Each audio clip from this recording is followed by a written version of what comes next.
Goeienaand my boetie en sissa, wees gegroet in die wonderlike naam van Jesus op hierdie geseënde Dinsdag aand en baie dankie dat ek die voorreg het om vir julle te kan bid vanaand. Ek glo en vertrou julle het 'n goeie dag gehad en dat julle alles kon doen wat julle moes doen. Kom ons bid vir hierdie aand, sodat ons hierdie dag op die regte manier kan afsluit, of wat sê ek? Vader, baie dankie dat ek my boetie en sissa na u toe kan bring vanaand. Vader, dankie dat ons na u toe kan kom in die lieflike naam. Dankie Vader, dat u vir ons uitnooi om na u toe te kom. Liewe Here, dankie dat u nooit te ver is om na ons te luister nie. Dankie dat u arm nooit te kort is om na ons uit te reik nie. Vader, baie dankie vir hierdie dag wat in ons lewens toegevoeg was.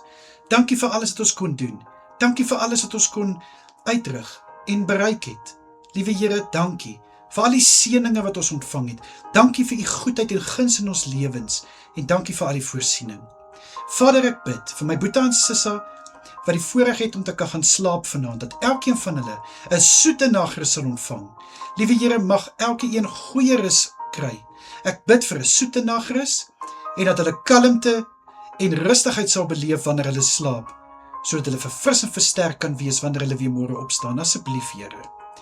Vader, ek bid dat u asseblief vir elke boetie en sissa wat werk vanaand, liewe Here, ek bid dat u hulle sal versterk. Ek bid dat hulle reg sal wees vir vanaand se skof, dat hulle beste sal doen, hulle beste sal gee in die naam van Jesus Christus.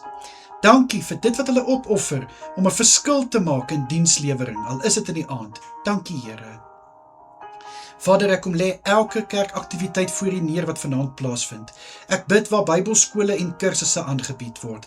Mag elke persoon wat vanaand se les lei, gevul wees met wysheid en met insig en kennis, om dit so oor te dra vir elke een wat betrokke is by hierdie aktiwiteit, dat hulle ook hulle kennis kan verbreed, en die wysheid wat hulle het net sterker en sterker kan maak rondom die woord. Asseblief, Here. Selgroepe, Bybelgroepe en gebedsgroepe wat by mekaar kom, bid ek, Here, dat die teenwoordigheid elke vertrek sal vul, waar ook al hierdie aktiwiteite plaasvind. Aanlyn, fisies, by iemand se huis, bid ek, Here, dat die Heilige Gees 'n soete geur in die vertrek sal loslaat. Ek bid, Here, dat die boodskap wat gebring word op so vlak bedien sal word, dat elke een dit kan vat en hulle eie maak in Jesus naam. Vader, beskerm asseblief my boetie en sissa deur hierdie onbekende aand, en ek bid dat u hulle sal veilig hou waar hulle self bevind. In Jesus Christus se kosbare naam is dit my gebed. Amen en amen. My boetie en sissa, julle moet 'n wonderlike aand verder hê.